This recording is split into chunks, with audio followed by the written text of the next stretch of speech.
Nakhatrana police station વિસ્તારમાં copper વાયરની ચોરીનો ભેદ એલસીબીની ટીમે ઉકેલી કાઢ્યો હતો. કુલ મળીને 6.90 લાખની કિંમતના વાહન અને કોપર વાયરનો જથ્થો કબજે કરી 5 આરોપીની ધરપકડ કરવામાં આવી હતી.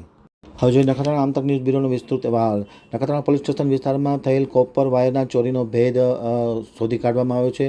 પશ્ચિમ કચ્છ એલસીબી દ્વારા આ ભેદ ઉકેલી કાઢવામાં આવ્યો છે અને આરોપીની ધરપકડ પણ કરવામાં આવી છે. સમગ્ર ઘટનાની મળતી અનુસાર નખત્રાણા પોલીસ સ્ટેશન વિસ્તારમાં થયેલ કોપર વાયર ચોરીનો ભેદ ઉકેલવા માટે પશ્ચિમ કચ્છ એલસીબીની ટીમના પોલીસ સબ ઇન્સ્પેક્ટર સિણોલ તથા તેમના હેડ કોન્સ્ટેબલ સુનિલ પરમાર, શક્તિસિંહ ગઢવી, જીવરાજભાઈ ગઢવી, લાખાભાઈ રબારી, ભરતભાઈ ગઢવી, વિરમભાઈ ગઢવીના ટીમ બનાવી અને પેટ્રોલિંગમાં હતા ત્યારે ખાસ કરીને ભુજના મિર્જાપર પોલીસ ચોકી પાસે જીવરાજ ગઢવી અને શક્તિસિંહ ગઢવીને સંયુક્ત રીતે બાતમી મળી હતી કે ફિરોજ અજીજ પઠાણ તથા સલીમ રમજુ સોઢા બંને ભુજવાળા પોતાના ભોગવટવાળી એક સફેદ કલરની બોલોનો કારમાં આ પ્રકારના વાયર ભરી અને જઈ રહ્યા છે ત્યારે તેમને અટકાવી પૂછતાછ કરતાં આ ચોરીનો ભેદ ઉકેલાયો છે. કુલ 6.90 લાખની કિંમતનો કોપરનો વાયરનો જથ્થો કબજે કરવામાં આવ્યો છે. સાથોસાથ બે ગાડી પણ કબજે કરવામાં આવી છે.